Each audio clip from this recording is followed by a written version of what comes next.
Hello everyone! Welcome on in to the stream. How is everyone doing today?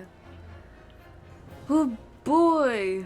We are in the heart of the final Great Ace Attorney game. We're nearing the end of episode 3. Things are getting intense, and this game will probably make me cry. I can feel myself getting a little emotional last time, and I have a feeling it's going to break me more. But yeah, we're here! Great Ace Attorney Chronicles. We should be back in court. Yes, we're back in court. I don't know what was up with the investigation portions of this episode, but both of them were 3-hour-long investigations. So who knows how long this trial's part's gonna go. 24th October, 9:11 a.m. Oof. Oh boy. What time is it? 9:11 a.m. The Old Bailey Defendant's Antechamber. Good morning to you, Mr. Naruhodo.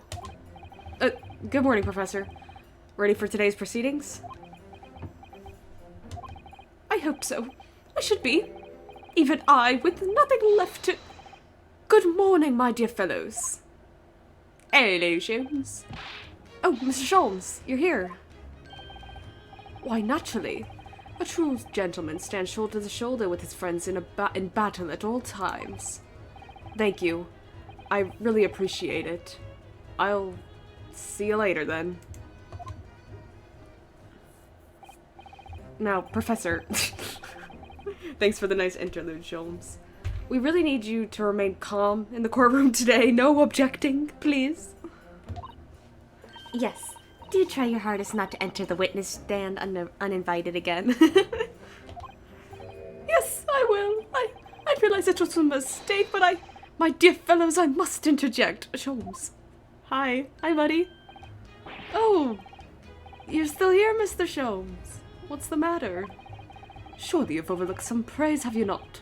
To be cast in my direction, Yeah. Sorry. I don't follow. Must I spell it out? I, the great Herlock Sholmes, the greatest detective of worldwide acclamation. Arose at some ungodly hour to be here now, first thing in the morning. A miracle, you must agree. It truly is. Well, if I must agree, then... As you know, my sleep is quite impregnable. Iris had to employ her full gamut of tactics. She pulled the covers off, shook me, poked both cheeks, punched me, and kicked me from the bed. Oh my god. Then she poured a boiling cup of her latest experimental blend on my face, and at last I was bestirred. Oh my god. Oh my. Iris has been busy. Iris doesn't have it in her to go that far. She's too nice. Hold on. I just had to turn my audio down a little. Ah, I sense the spirit of a fellow scientist. One who relishes the infinite possibilities of blending tea. I'm the one worthy of praise here, not Iris. This is my victory. Is it? Yeah, it's the victory. Don't.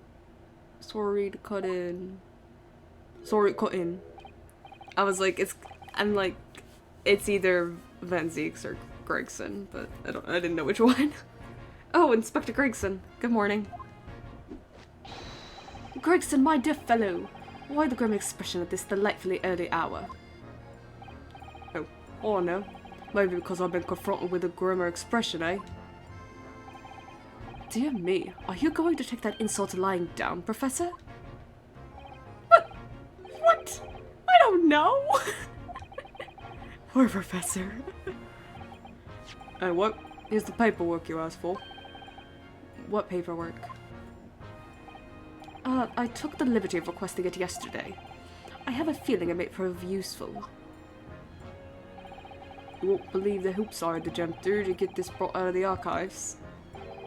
It's the professor's autopsy report. That mass murderers? Who killed 5 members of the aristocracy? He was found guilty in a closed trial 10 years ago now. It was all done under wraps. He was quickly executed soon after the trial. It's all in here. The autopsy report of the mass murderer known as the Professor, who was tried and found guilty by a closed trial 10 years ago. I don't know what to say. Thank you, Inspector. Thank you, Gregson. Condemned prisoner. Redacted for confidentiality. Oh my god. Pseudonym the Professor. Death by hanging confirmed at midnight, 17th of June. Courtney Stevens. That must be Courtney Scythe. Huh.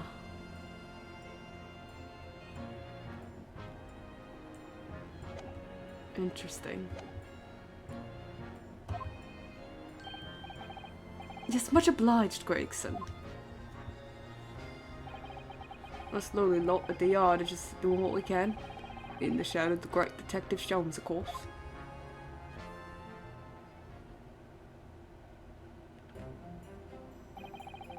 Well then, Professor Hairbrain, this is it.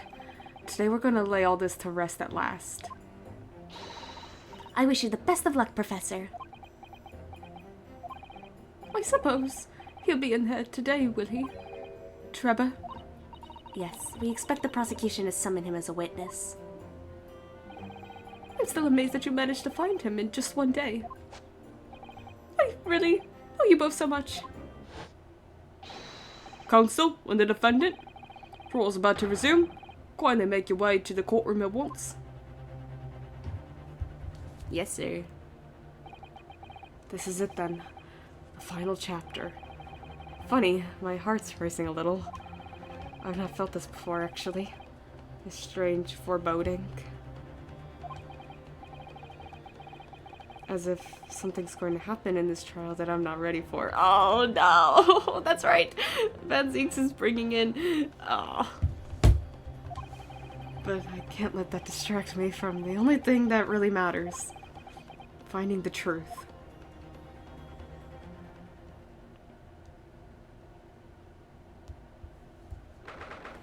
(24th October, 9:30 a.m. The Old Bailey courtroom.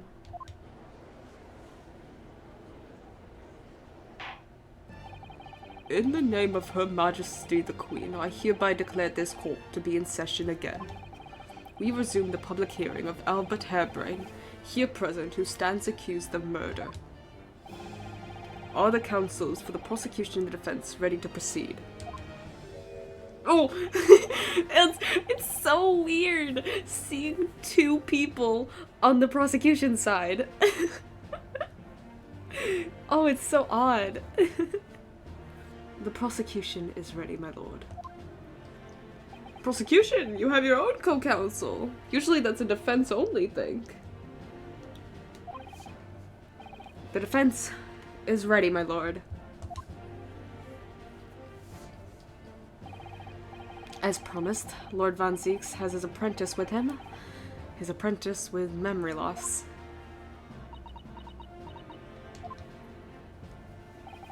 If I may. Lord Van Zieks, you have a masked, cloaked man next to you. Yes, my lord. There appears to be... Okay, yeah, he did point it out. There appears to be someone standing at your side. Again, the prosecutors don't usually have assistants. Yes, my apprentice and assistant. The prosecution believes today's proceedings will see the complexity of this case rise considerably. Nice! Nice! I therefore instructed my assistant to attend to ensure the smooth running of the trial. Oh. Nice! He had a full-blown animation for that. Oh my god. That was awesome. And the smooth running of liquid refreshments by the look of it. The way he holds himself. The way he moves. It couldn't be anyone else. Susato. Susanoo, you're the one who told everyone not to get their hopes up. But he's still suffering from amnesia, so there's really nothing we can do at the moment. I know, but... oh, this is very hard. Susanoo. It would appear the prosecution has done a fine job in responding to the demands of the court made yesterday. I understand you have successfully secured the engineer who disappeared from the scene on the day in question. Yes, my lord. I intend to call him as a witness shortly. Very good. Very good. Now then, ladies and gentlemen of the jury, who have been chosen at random to represent the will of the people in this courtroom today, are you ready and willing to proceed? Of course, my lord. I'm sure we all understand the importance of doing our civic duty. I do despise deception and deceit. I find it so very wearing. To take a man's life with a conjuring trick, it is against the magician's code, not to mention the law. Or any fake scientist should feel the wrath of God, if you ask me. And we have to listen to what's said in both sides of the fence. And they settle on one. That's it, isn't it? Was it like this in my day? Or was it like this at all? If all parties are ready to proceed, you may begin, Lord Van Zieks. Before I do, my lord, there is a report I must read to the court. Yesterday at the Great Exhibition Grounds, the evidence of primary importance in this case, the super high voltage instantaneous kinesis machine, which was installed on the experimentation stage, was deliberately destroyed in an explosion affected by an unknown person or persons. What? What? An explosion? This was an outrage.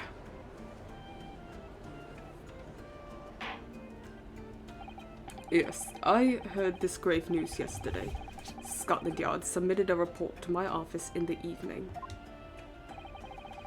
I read that the machine was blasted to smithers and the wreckage reduced to ashes in the flames. I have here a photographic print of the scene, taken in the wake of the explosion. It shows what little remains of the machine. Yes, a terrible business.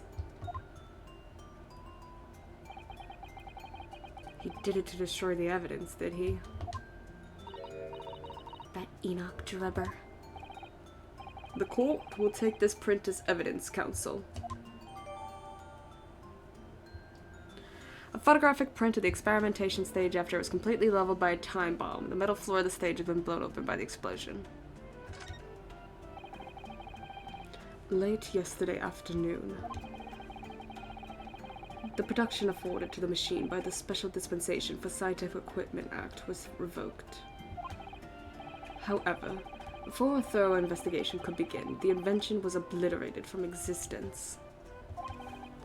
As such, this will become a very different trial.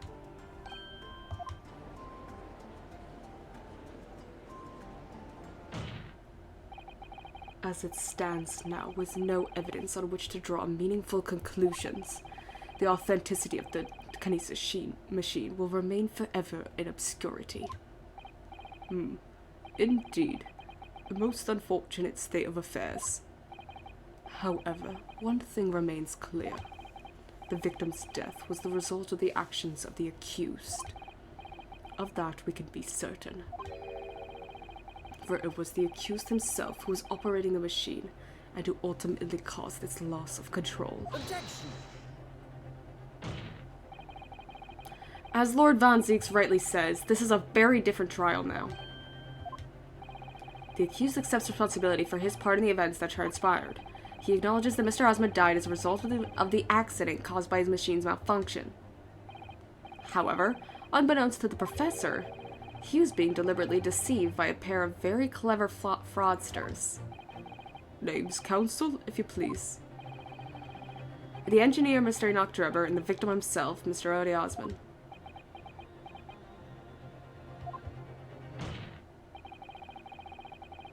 So what exactly were these two men up to behind the defendant's back? The defense intends to expose that information, thus establishing the unequivocal innocence of the defendant.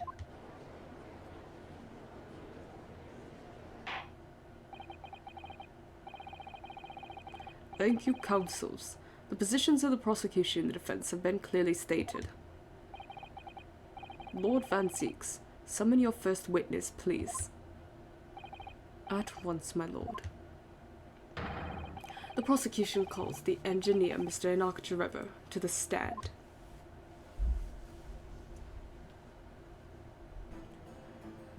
Hello. State your name and occupation for the court. Name, Enoch Driver. Occupation. Hard to pin down, I would say. See that black monocle? Yes, why do I feel as though I've seen it somewhere before? Oh, you too? I had exactly the same feeling myself. Your file indicates that you are currently being investigated in connection with another case. The theft of a waxwork model, is it? A most extraordinary sounding business. But that has no bearing on this trial, I assure you. Cleave it from your mind. I'm sure it doesn't. You're familiar with the public experiment carried out at the Great Exhibition some days ago. The accused super high voltage instantaneous kinesis demonstration. Yes, you could say that. I am aware of it. There was a terrible accident, wasn't there? It was you, Mr. Drebber, who constructed the vast machine used in the experiment. Or so our investigations indicate. Can you confirm your involvement? Yes, I constructed it, in precise accordance with the blueprints. But that's all. And then the court would be very interested to hear your thoughts about the machine, I'm sure.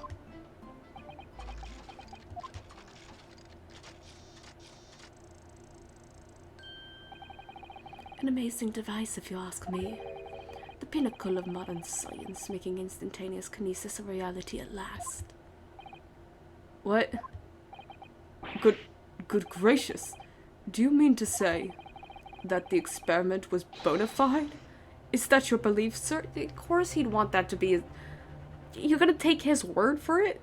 He's clearly. Oh, okay. He's clearly deceiving. He was the engineer. Yes, that is very much my belief. Such a waste that it blew up. You blew it up. Objection. You admitted to blowing it up. But we've already established the machine was nothing more than a prop for an elaborate conjuring trick. Objection. You've established nothing of the sort. All that was shown during yesterday's proceedings is that the same outcome could have been produced by means of staged trickery. The defense merely proposed the method and demonstrated its feasibility, nothing more. But... We've procrastinated long enough, I feel. Witness, you'll now give your formal testimony about the machine that you constructed for the purpose of the demonstration at the Great Exhibition. Understood.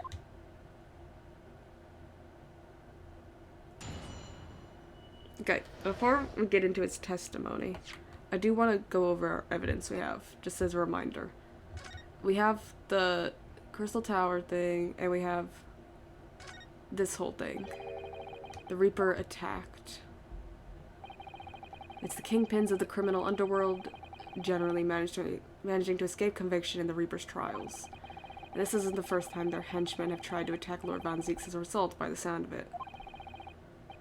It makes you think, if that's how the justice system works in London, then there must be dark forces at work. Okay, we got the experiment sketch. We got the crossbow. We've got the piece of cloth. Photograph of the victim. Yeah, there's the glass. Yep, there's the big shards of glass. I bet that's gonna come up later, being like, how do you know that piece of glass was from the clock tower? Well, if you look in this photograph, you can see them right there. Good thing we looked at that. Autopsy report. Courtney Seif. Details of victim, Mr. Odiasman. Male, age 47, nationality British, time of death 21st October around 2:20 p.m. Cause of death, hemorrhage of a wound to the chest that pierced the heart, inflicted by a sharp element. Additional observations, a broken vertebrae was likely resulting from impact after a sudden fall from considerable height. Screwdriver. Photograph of the balloon. The wooden bird cage. Oh, we never examined this.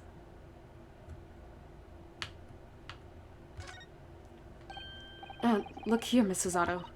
Oh yes, the wood's cracked and broken a little. I suppose because it fell from such a height.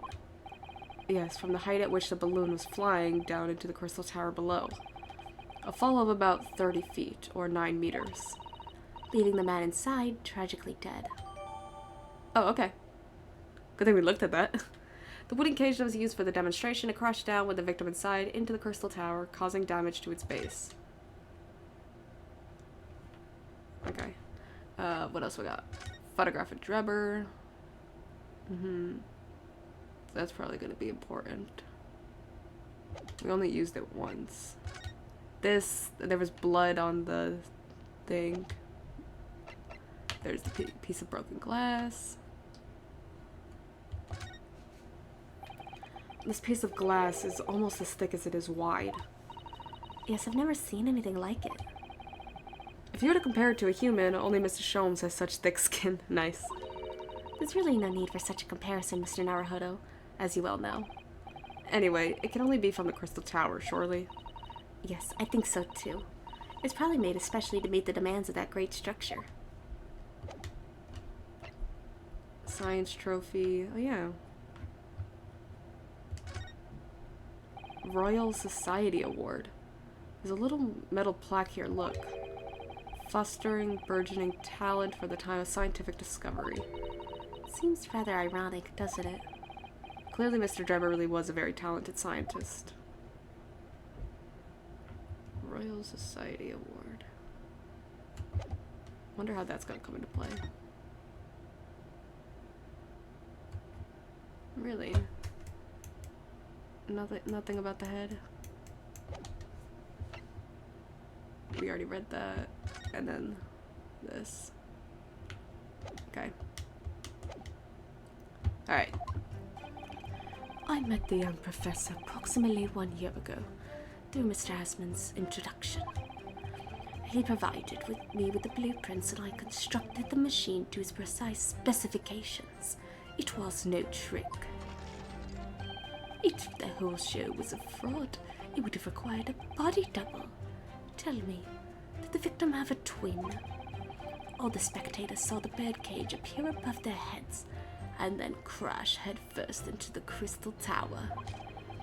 A terrible accident, I grant you. Perhaps the science on which the machine was built was flawed somehow. A body double? That goes without saying, surely. To give the impression that something has moved when in reality it hasn't. It's a basic conjuring principle. The deception cannot be achieved without substituting the original with a fake at some point in their performance. But would I be right in saying you haven't managed to establish anything along those lines? Ugh. Incidentally, the prosecution has already confirmed that Mr. Asman has no twin siblings. It's my understanding that this witness is well versed in conjuring artfulness. But such talents do not indicate that he was actually able to accomplish what he claims. Namely, the construction of what, by all accounts, must have been an extremely complex scientific machine. Whatever do you mean? Yesterday's proceedings brought the true nature of your past exploits to light, Mr. Drebber. Indeed it did, my lord. As a swindler who preys on innocent scientists to elicit government grant money through conjuring know-how. Yes, it's true that I possess considerable knowledge of stage magic. But crucially, my scientific knowledge more than matches that of any academic in the field. Investigation at the witness's workshop attests to that claim, my lord. As evidence, the police found this Royal Society trophy for young talent in science there. Yes, that's true. We spotted it there ourselves. If a hypothesis is sound, it can always be forged into a physical manifestation with sufficient skill. Though I may have sold the secrets of some deceptive vials to sniveling, talentless scientists in the past. Would you therefore assert that the explosion of the machine was an unfortunate accident, or of course, a deliberate act of murder carried out by misuse of the science?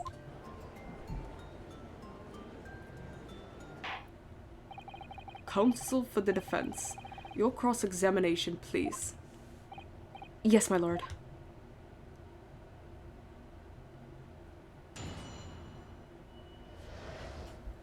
The kinesis machine. I met the young professor approximately 1 year ago through Mr. Asmund's introduction. He provided me with the blueprints and I constructed the machine to its precise specifications. It was no trick. If the whole show was a fraud, it would have required a body double. Tell me, did the victim have a twin? That's important. All the spectators saw the birdcage appear above their heads and then crash head first into the crystal tower. No. It was not head first. It was at the base. Objection! We've examined the birdcage that crashed in the crystal towers ourselves. As you can see, the cage, which is a wooden construction, has sustained damage in one particular spot. Following the explosion, it fell some 30 feet into the glass of the crystal tower. That level of damage is to be expected, surely. I agree. The damage itself is entirely understandable. What doesn't make sense is the location of that damage.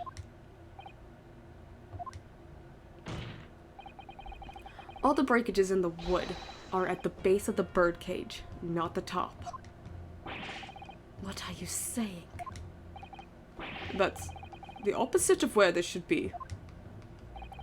That's right, my lord. The birdcage that was at the scene is damaged at its base. So he reports of the birdcage falling headlong into the crystal tower, yet the damage is at the bottom. The only way to reconcile these two facts is to accept that there were two bird cages in play that day, which were at some point switched. Switched during what wasn't a scientific experiment at all, but an elaborate piece of stage trickery.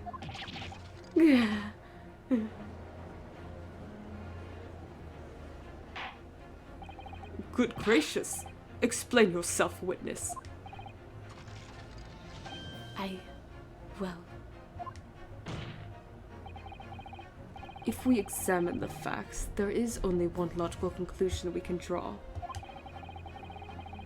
The damage on the base of the birdcage clearly indicates that it crashed tail first into the tower. Objection! But multiple witness reports claim it fell head first. The birdcage materialized in the sky next to a balloon flying over the stage, following its spontaneous explosion, at an altitude of some 60 feet above ground level. which is approximately 18 meters. Thank you for the conversion. It then proceeded to fall some 30 feet into the crystal tower in the ensuing deflagration.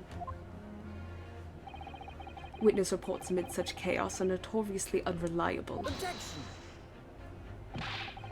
But the victim's neck was broken. Objection! He plummeted 30 feet inside a heavy wooden cage. However he fell, it would be unsurprising to find one or two of his vertebrae crushed.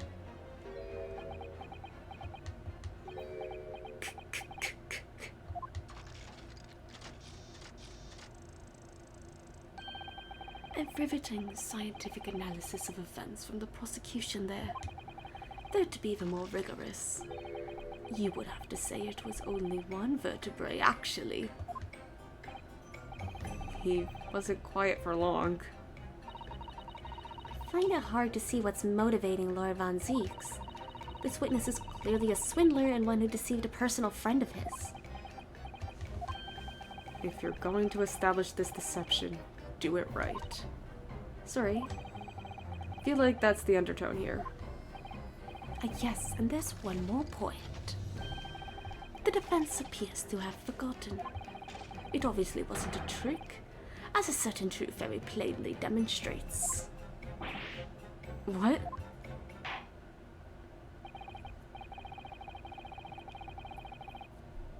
It seems to me that the cross-examination had better continue until we resolve this matter. Mr. Trevor, you will amend your testimony with details of this truth. Of course, we must treat the matter scientifically after all. Ugh, nearly had him there.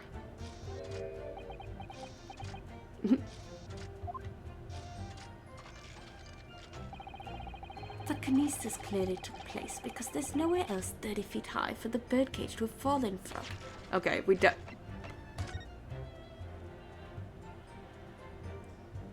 yeah, it fell from here. It dropped. I'm guessing it's dropped straight down. That's why it's damaged on the bottom. Objection. Yeah. This is a diagram of the experimentation stage and its surroundings. Okay. We know that somehow the birdcage appeared in midair before falling down into the crystal tower.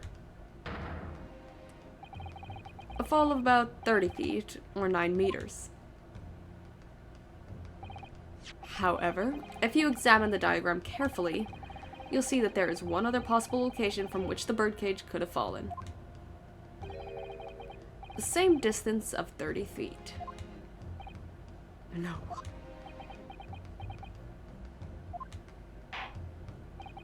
Well, it appears the defense has a possible explanation to put forward. Go ahead, counsel. Yes, my lord. Of course. You will indicate the place to which you are referring on the same diagram.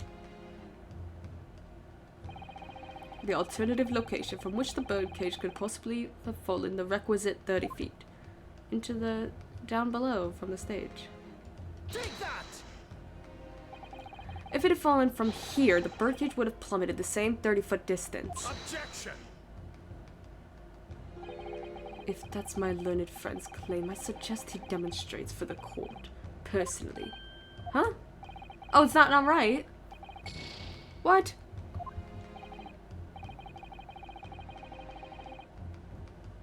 Oh, I feel like I just hit the deck from 30 feet up away now. Oh, was I supposed to do it, like, at the actual top of the stage? Let me just, real quick. Don't give me recourse to make the next fall from 60 feet up, You will... Yeah. Am I supposed to do it from... Could possibly have fallen. Okay. Take that! Okay. The place I'm referring to is here. But that's where the birdcage would have been to begin with. Which is exactly the point, my lord. I thought it was asking where it fell to. Not where it fell from. I misread that. Which is exactly the point, my lord. Yes, the birdcage was in the machine on the stage. But we must also consider is the height of the stage itself. Go on, counsel. Turns out the experimentation stage was built at a considerable height above ground level. If you look at the diagram, in fact, you'll see it's about the same height above the ground as the balloon was above the crash site.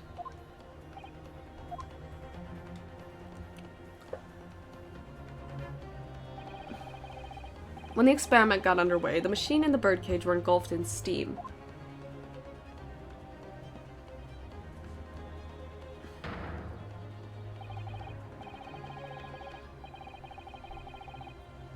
At that same moment, the floor of the stage gave way, and if we assume there to be a void underneath, this birdcage and the one seen by the audience would have fallen almost exactly the same distance.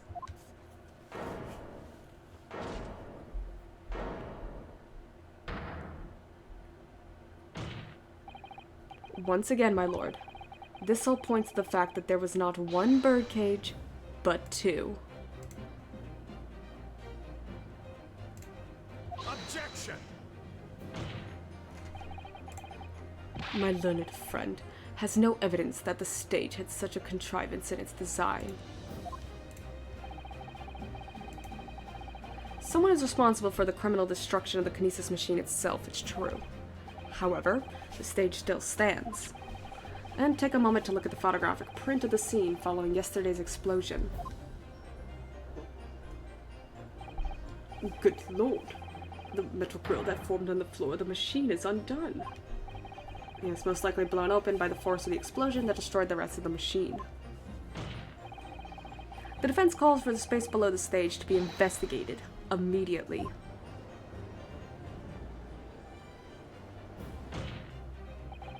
Mr. Drebber, it was you who built the kinesis machine, which means that it was you who built the two bird cages that were used to carry out this deception.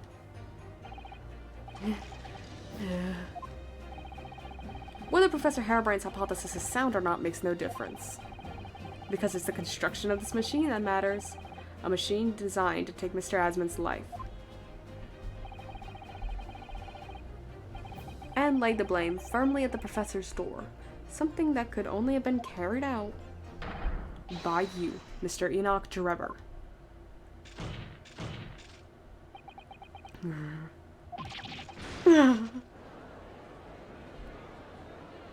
Objection!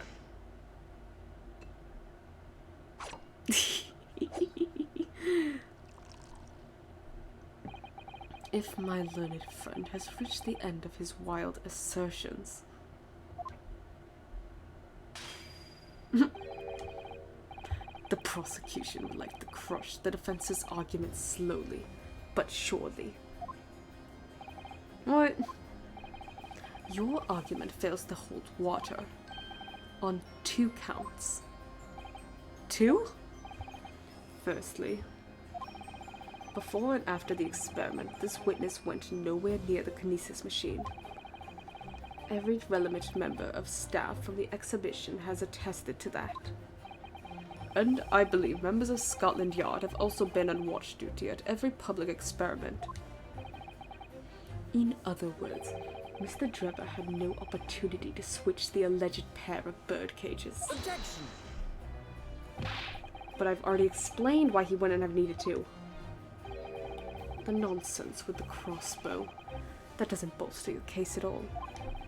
The man who disappeared from the stage and the man who crashed into the tower are one and the same. The forensic investigation team's report is unequivocal on that point. But what if, and hear me out, the forensic investigation team is in on it? I've been a little suspicious about some of our certain friends here.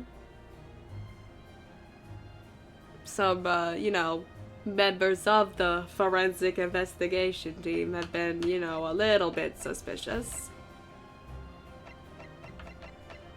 And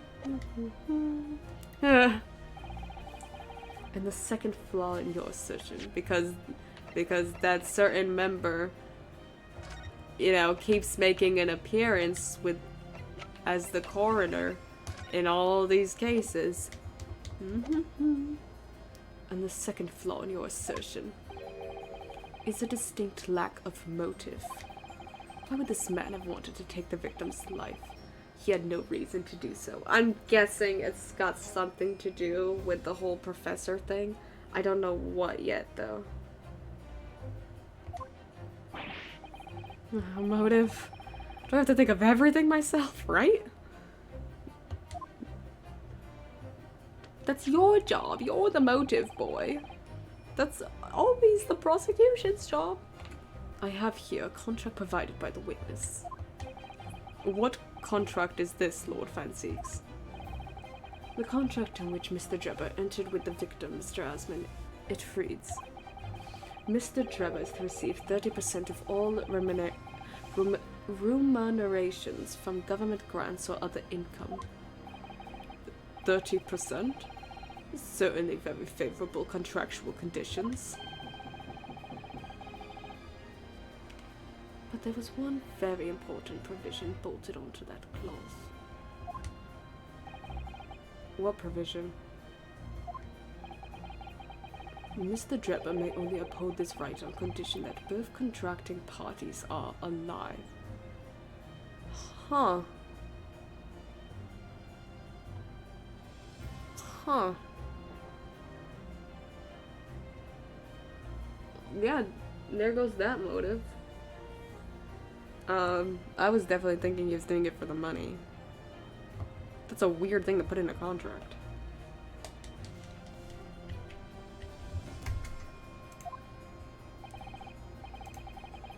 In other words, if either of us were to die, the contract would become null and void. So you see, I had nothing to gain from Mr. Osmond's death. The diametric opposite, in fact. Yeah. Need I say more? The witness had neither an opportunity nor a reason to commit the alleged crime. In short, the possibility of Mr. Drebber having done as you suggest is nil. That's fair. That's a fair argument.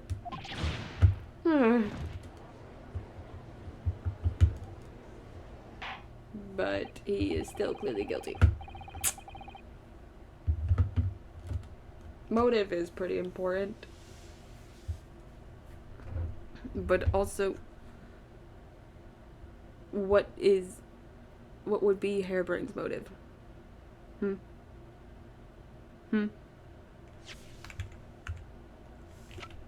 What about that? It seems the defense's assertion was somewhat wide of the mark. Lord Van Zieks, you submit the contract as evidence, please. The contract between Mr. Osmond and Mr. Drebber detailing the terms by which they profit from the kinesis experiment. It's true. Terms of investment. The investor, Mr. Odie Osmond, hereby enters the contract with the provider, Mr. Enoch Drebber, to fund labor and materials for the construction of a super high voltage instantaneous kinesis machine. Mr. Drebber is to receive 30% of all remunerations from government grants or other income. Mr. Drebber may only uphold this rate on condition that both contracting parties are alive. That's such a weird, crazy thing.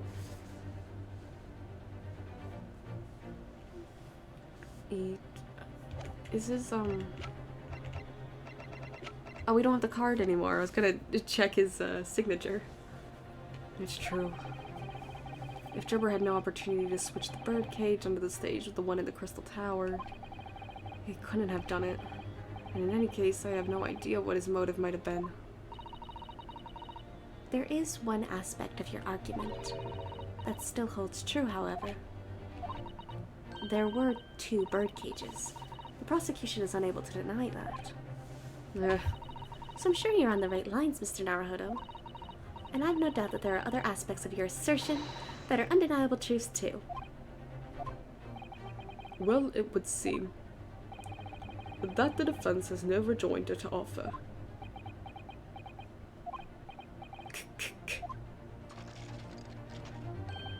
Well, I must say I'm a little surprised.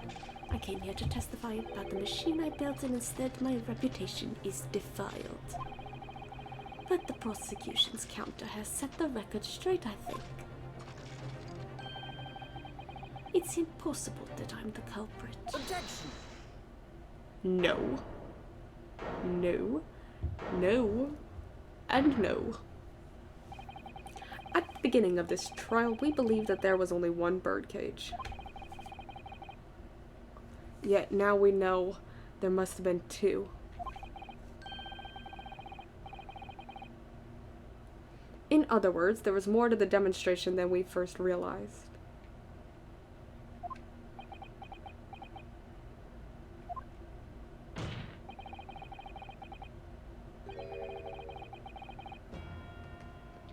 I think it's abundantly clear that the same applies to the culprit.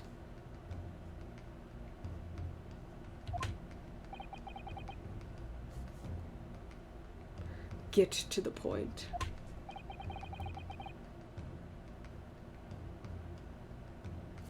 The stage demonstration was constructed and set up in its entirety by you, Mr. Drebber.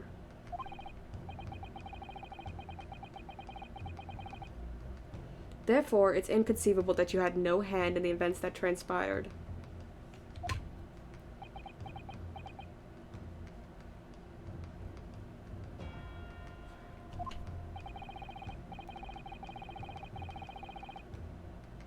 So, if circumstances mean it's impossible that you could have carried out the crime yourself, it points to the fact that someone else was involved. Someone else? Counsel, are you suggesting... Yes, my lord. Mr. Drebber had an accomplice. Objection!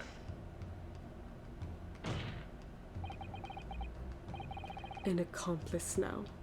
Well then, I presume you're prepared for what's to come. Now that you're accusing not only this witness, but someone else of the most serious of crimes.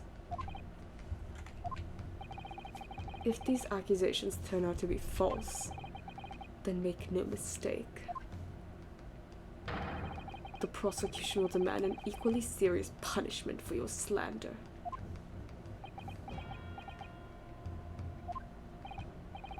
Well, counsel, do you intend to pursue this course and formally accuse another party of involvement in this matter? Oh, I do hear. At the moment, this is a little more than a hunch on my part. I don't know for sure if Drebber had an accomplice, or even if he really is the culprit here.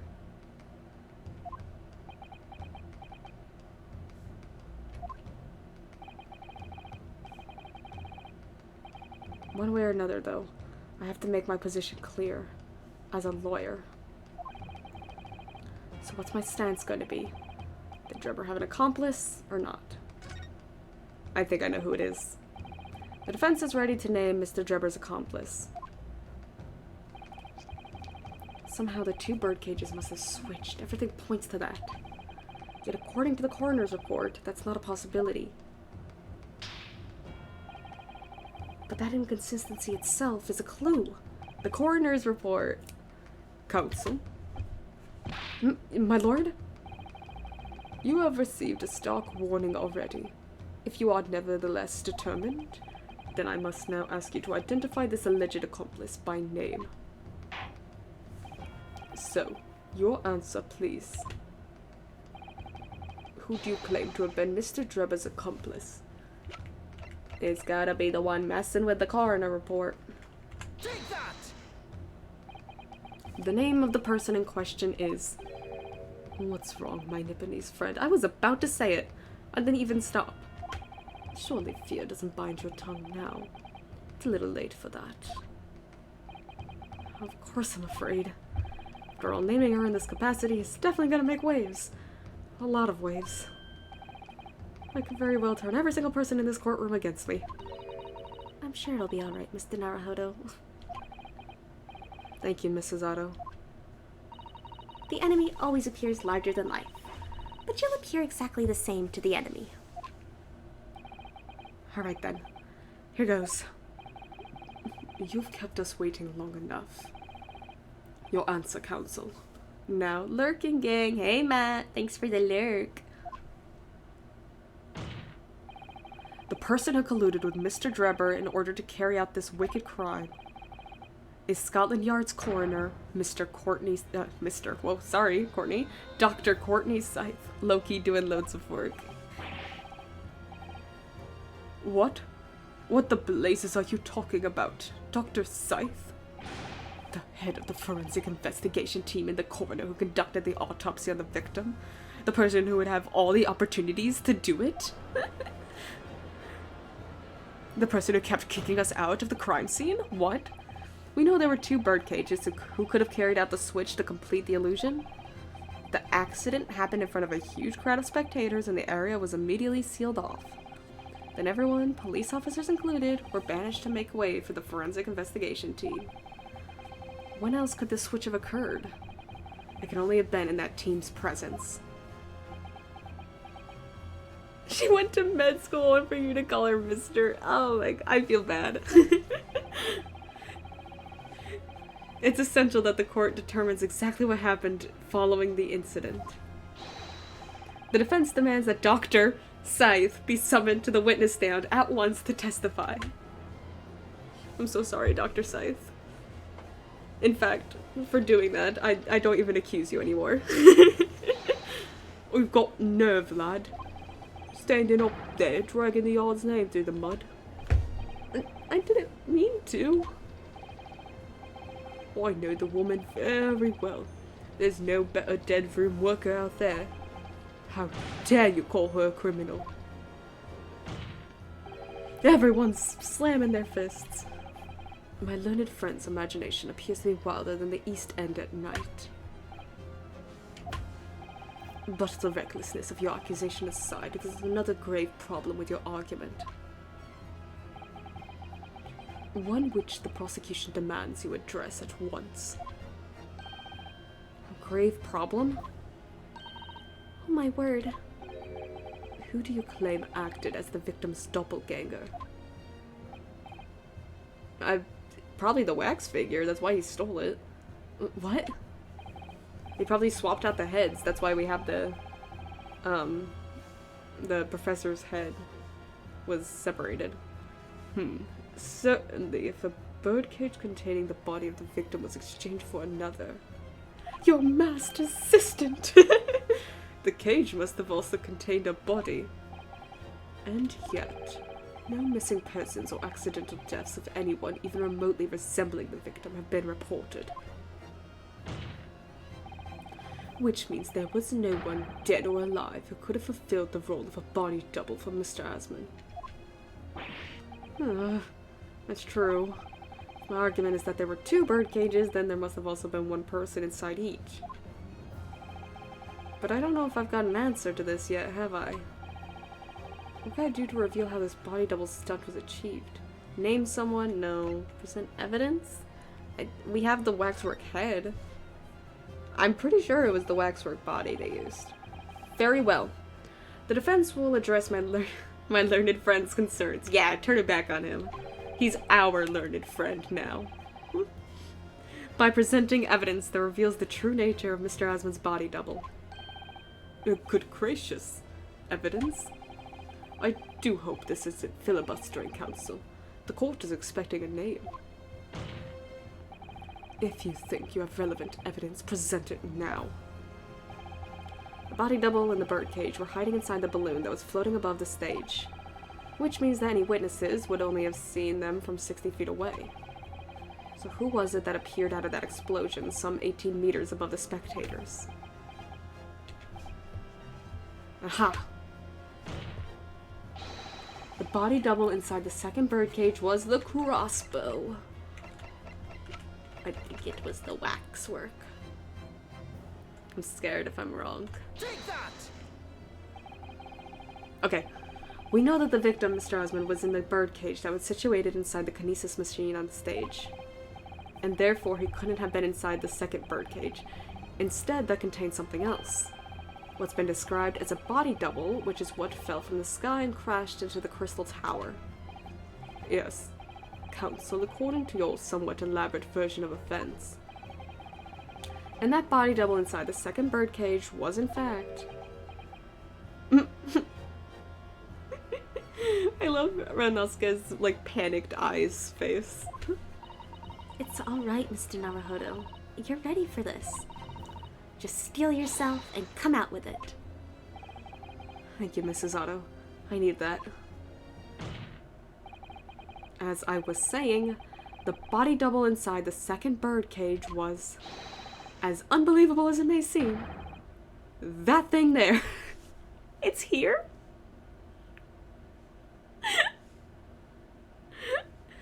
When did this get here?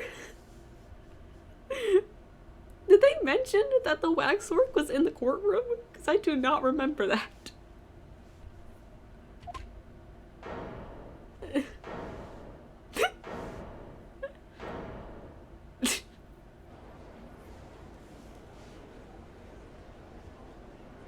Objection!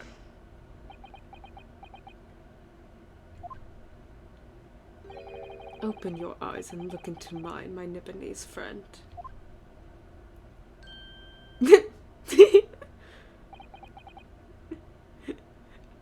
That's all. I just wanted to look at your eyeballs.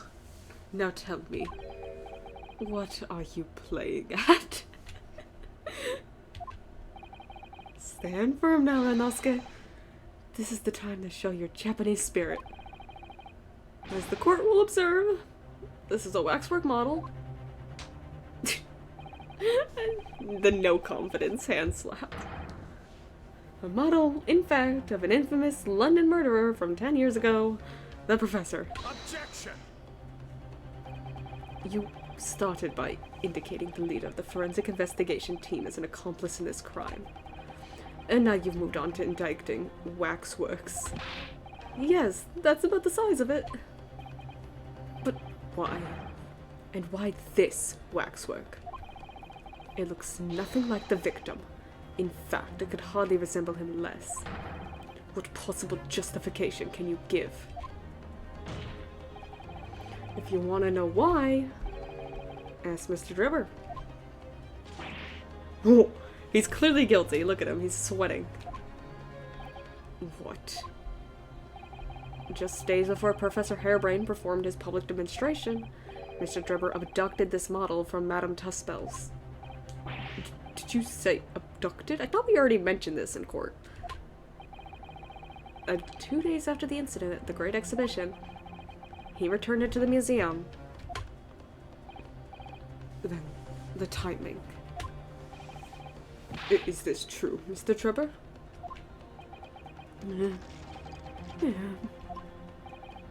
At first, I couldn't see why Mr. Dribber would have stolen the waxwork and then given it back again. But now the reason is clear.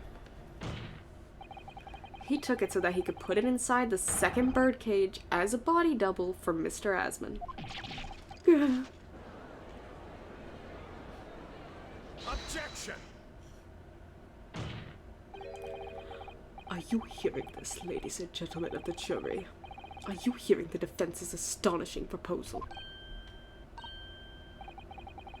That the witness fabricated this fast machine with the intention of deceiving some wretched scientist. That he did so in collusion with the country's finest coroner on a public stage in front of a vast audience.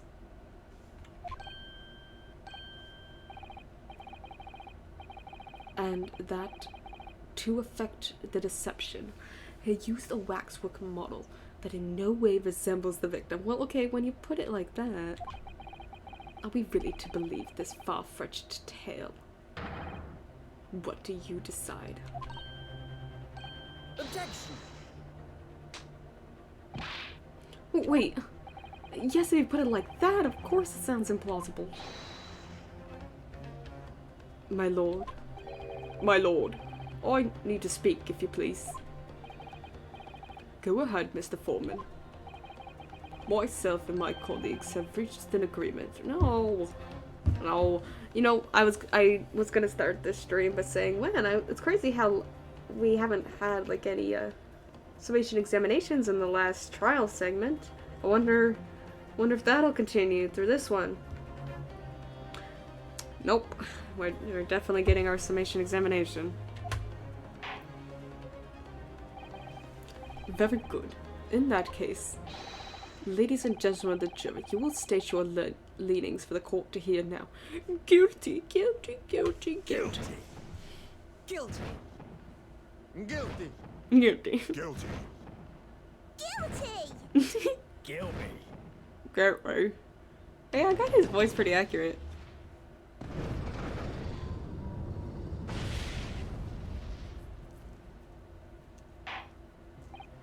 So, as indicated by the foreman, the jury has reached a consensus. I knew that was gonna happen. Yeah. Yeah. We shall get through this, Mr. Naruhodo, as we always do. And uncover some new truths along the way, I'm quite sure. Yes, I agree. I'm gonna have to appeal to the jurors, as usual, and see if I can persuade them to change their minds. The defense will now embark on a summation examination. Are you and your fellows ready to proceed, Mr. Foreman? We are, my lord. Very well. In that case, I ask you now to state clearly for all present here the grounds on which each of you has decided that the defendant is guilty of the crime of which he is charged.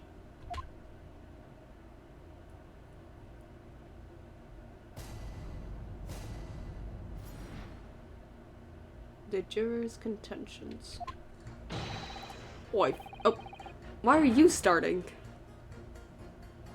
Don't even bother to ask anymore. He just assumes you will. Yeah. Oh, I've known that woman for years. She'd never be an accomplice to anything.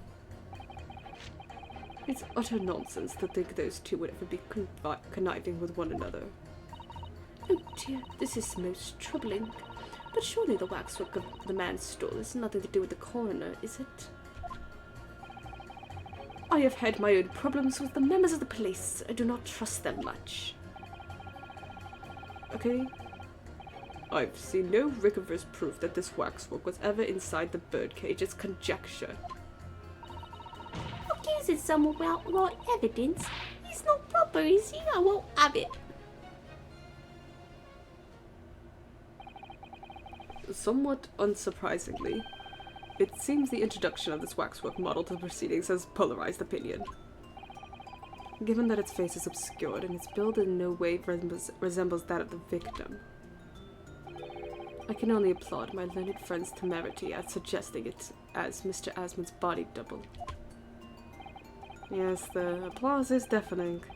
And yes, I know it seems extraordinary, but that's the point. That's why I have a strong feeling it's actually a greater clue than anyone yet realizes. What are you thinking, Mr. Naruhodo? I can't explain why at the moment, but I feel as though there's a specific reason why it was used. Why it had to be this model. Really? A reason why nothing else would do, you mean? Yes, and I'm convinced it's something far more significant than whether or not the model looked like the victim.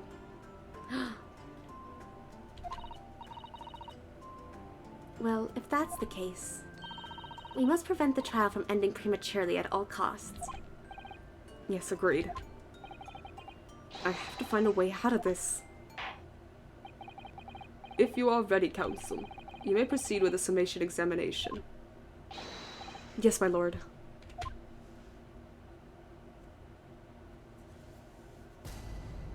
Jury examination. The defense's rebuttal. It's weird starting with you. Such a nonsense to think those two would ever be conniving with one another.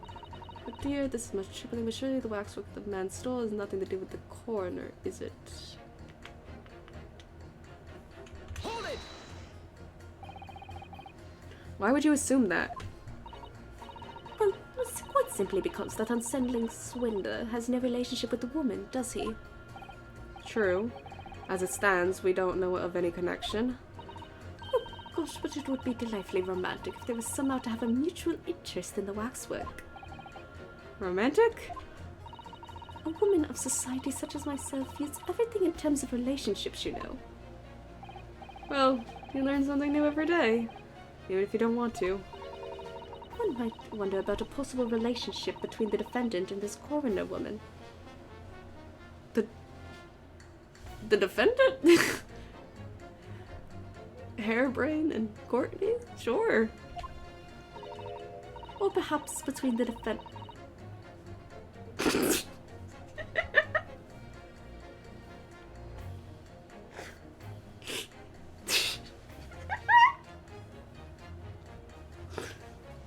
Or perhaps between the defendant and that handsome prosecutor just there. This woman may be more astute than I've been giving her credit for. If that's the woman's stance, then perhaps demonstrating some connection between the waxwork and Dr. Seif would be enough. Okay, we're gonna have to pit her at some point. Yes, I agree.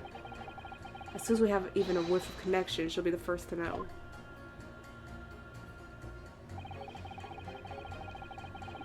Problems with members of the police. I do not trust them much. Hold it! What sort of problems?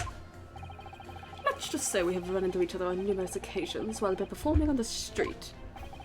Right, I see. Obviously, artists such as myself cannot appear on stage as we work in close proximity to our audiences. So we perform our great magic in parks, on street corners and the like. But the police use any excuse to make our lives difficult. Hello, Mr. Police. You got something to say about that? Excuse me. Do you have something to say in response to that, Mr. Ottermole? Were you calling a mass murderer? Oh. Sorry, my mistake. I got confused because I heard you look like him. I don't look anything like the man. You won't be locked up, Sonny. Thanks, Mr. Sholmes. Perhaps we could move on. I was really wondering if you had something you wanted to add in response to what juror number 3 just said. And clearly you do. Back in my day, back in the good old days, was it like this? What was it like, sir? We worked our fingers to the bone to earn the public's trust, we did. And by Jove, we earned it. People respected us back then. Respected you? No one would have called a coroner into question in them days. Coroner's report was the hallmark of an investigation done right. Especially when Dr. Courtney Stevens put her name to it. There it is. She was the best of the best, on the apple of the forces. Hold on a minute. What are you talking about? Who's Courtney Stevens? Oh, sorry. Got a bit carried away there. Stevens is Dr. Sife's maiden name. Her maiden name? So that was before she was married. Of course. Yes. Silly me. Sife now, isn't it? Stevens. I'm sure I've seen that name somewhere recently. Anyway, boys, those are the great days of policing, not like now. Sorry to interrupt, sir, but do you think you could change your statement to include that name? Well, yes. Oh, see why not? She was Courtney Stevens back when I knew, of course. Legendary coroner, even then. Okay. And we know that Courtney Stevens was... The waxwork the man stole has nothing to do with the coroner, isn't it? The waxworks of the professor, and she did the autopsy on the professor back when she was Courtney Stevens. It says that in the autopsy we got. So, boom. Those two statements clearly contradict each other. Good gracious. To whose statements do you refer, counsel? So, juror number 2. Oh, gosh me. What can I do for you? I presume that you heard what juror number 6 said in his statement. It's brought to light the maiden name of the coroner, Dr. Scythe, which in turn has revealed a connection that wasn't apparent before. Well, naturally, as a woman of society, I find such connections and relationships irresistible. But, oh, golly, I'm afraid I fail to see what you mean. Dr. Scythe's maiden name is Stevens, and through that name, the coroner is very definitely linked to the waxwork of the killer. The defense has evidence to prove it. Yes, I do have evidence to prove it. I knew it. My goodness, evidence, you say? How utterly enthralling. Counsel, the court cannot overlook that last remark. I very much hope there is substance to your claim. Of course, my lord. I would ask the court to look at this. The evidence that clearly links Dr. Scythe to the mass murderer known as the Professor. Take that! I have here a certain autopsy report from 10 years ago. A 10-year-old autopsy report? What relevance does that have? It is, of course, from the autopsy of the person portrayed in the waxwork, the killer known as the Professor. The Professors? But the man was a capital offender, so... That's right. This is the certification of death that was drawn up after the convict's execution. The identity of the killer was never made public, so the report gives few details. But what's important is the name of the coroner who wrote it. Courtney Stevens. Oh my. Courtney Stevens? Strike a light. It appears that the professor's autopsy was conducted by Dr. Scythe 10 years ago. And a few days ago, Mr. Drebber was very deliberately stole the waxwork of the professor from Madame Tuspel's. A waxwork that doesn't in fact resemble the victim, Mr. Asmund, at all. And do you suppose there's some unsavory relationship between those events? Absolutely, I'm sure of it. There's no doubt in my mind that the professor case is at the heart of a link that we have yet to uncover. Between Dr. Courtney Scythe and Mr. Enoch Drebber. Hidden links, mysterious connections, secret relationships. This is almost extraordinary. We're surely obliged now to explore this further.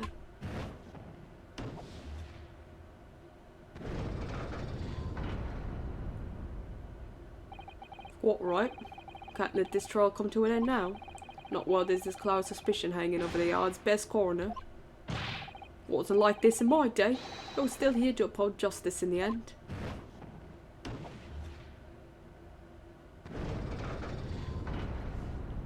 Okay. So, Professor, that's what links that faithful swindler in the coroner. But if he's changed his too. If the yard coroner's under suspicion, then we're not done here yet, are we? Clearly. Alright. I don't know if he's gonna be helpful. We already pressed him. There was no rigorous proof that this waxwork was ever inside the birdcage. It's conjecture. Let's talk about that. But you claim the whole instantaneous kinesis demonstration was a trick. That I did, but there's more than one way to pull a rabbit out of a hat, isn't there? Sorry. I grant you, given that this cage appeared from amidst an explosion, there'd have been no need to use a real person. But if a waxwork had been used, the culprit could at least have had the decency to make it look like the victim. I'm not quite sure. I'm not sure exactly how much criminals are governed by decency. The point is, if you're going to make a claim about that waxwork being inside the birdcage, you need to give us some evidence. Without that, it's just not science. I suppose we should expect nothing less than a logical argument from a member of the Royal Society. But that perhaps means his mind could be changed if we manage to present suitable evidence. Evidence that the Professor waxwork was inside that birdcage. Can I produce that or not? Sure. Actually, I have something I'd like you to see, sir. Wasn't there, the piece of glass from the clock tower was inside the head? Oh. I must warn you that I firmly believe it's only wise to trust men in white coats. Or, it wasn't inside the head, it was inside the body. So, given your jet black outfit, I don't mind admitting to a sense of trepidation here. So you don't trust anyone in black? Looking in the mirror must be very trying. I do have some evidence that proves the waxwork was inside that birdcage. Namely...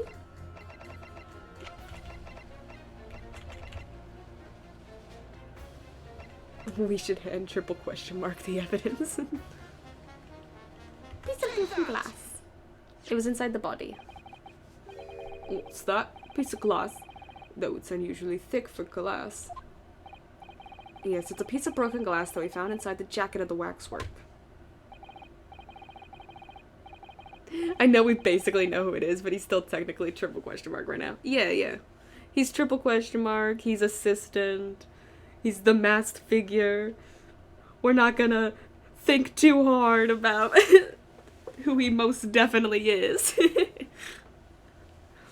As you say, it's not ordinary glass, though. It's very thick and clearly made for extra strength. Much like the special glass that was developed for the construction of the Crystal Tower. Holy smoke. Exactly. The centerpiece of the Great Exhibition where the very incident we're talking about took place. On the day in question, the birdcage fell from above and smashed through a window of that special glass. from whence this small piece originated. Is that it? Precisely. So what do you say?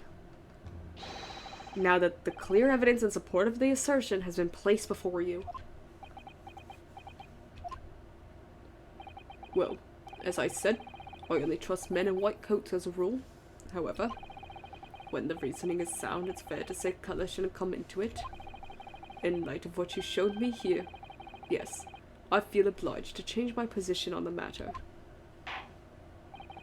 In that case, juror number 4, you will amend your statement now, please. The presence of that piece of glass leaves me in a little doubt that the waxwork was indeed inside that birdcage. Okay, and that goes with her, because she said she needed evidence, right? Using some outright evidences. Yeah. Yeah. Objection! These two statements clearly contradict each other. Whose statements, counsel? Good gracious. To whose statements do you refer, counsel? If you could put down your corn for a moment, juror number 5. You mean me? You pointed out that it's wrong to make an accusation without evidence. But the accusation that the waxwork model was inside the second birdcage on the day in question is not without supporting evidence, as the defense demonstrated to the jurors sitting beside you. I love these juror interviews. Is that right? Would it be fair to say you didn't follow the argument? I'm gonna be sad if the next game doesn't have them, right? I don't understand much besides Chronicle, to be honest. Of course you don't. If I could interject here. Please do, sir. Now, that assertion of yours about the waxwork has been backed up by some solid evidence. It would be wrong of me as a man of science not to pursue the matter further. Yay.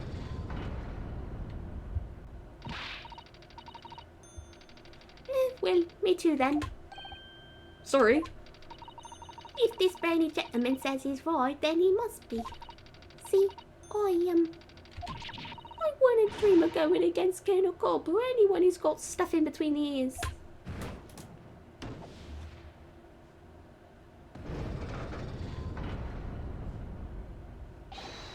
Success. If you can call it that. Thank you, counsel, that will do.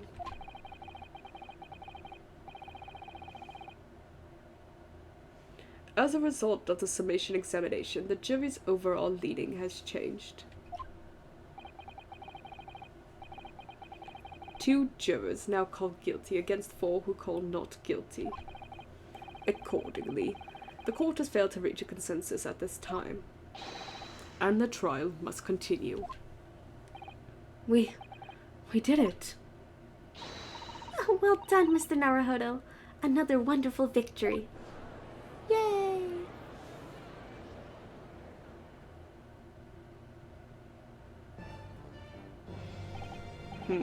A waxwork of the despicable professor. Used as a body double for the victim in this quite extraordinary case. I must say it's extremely hard to believe the assertion could possibly be true. However, it would appear that it does at least warrant further investigation. It's the waxwork of the professor that links Mr. Drebber and Dr. Scythe. I was reminded earlier today of the single funniest piece of localization I've seen. Oh yeah? And I'm convinced that there's a special significance to that link. Oh, no, what you're hoping to prove, lad? Oh, really don't. The truth is, sir, by using evidence and testimony. If the court is to delve deeper into the alleged involvement of the waxworks in this case, then the prosecution calls for the owner of the model to be summoned as a witness. The owner? in the common rider gun. The main transformation item was called the Sengoku Driver, as to be cheeky. The fan subs dubbed it the Warring Driver. Madame Tuspels. I really thought that Lord Von Zieks would object to this whole line of inquiry. That was all well and good until he ran into the creator of the Warring Drivers, Realma Sengoku. Very well, I concur. Hence his name in the fansub being Realm of Warring. Make arrangements for Madame Tuspels to appear as a witness with immediate effect. Listen carefully, my learned friend. Oh, yes? You should know that you're on the brink of opening Pandora's box.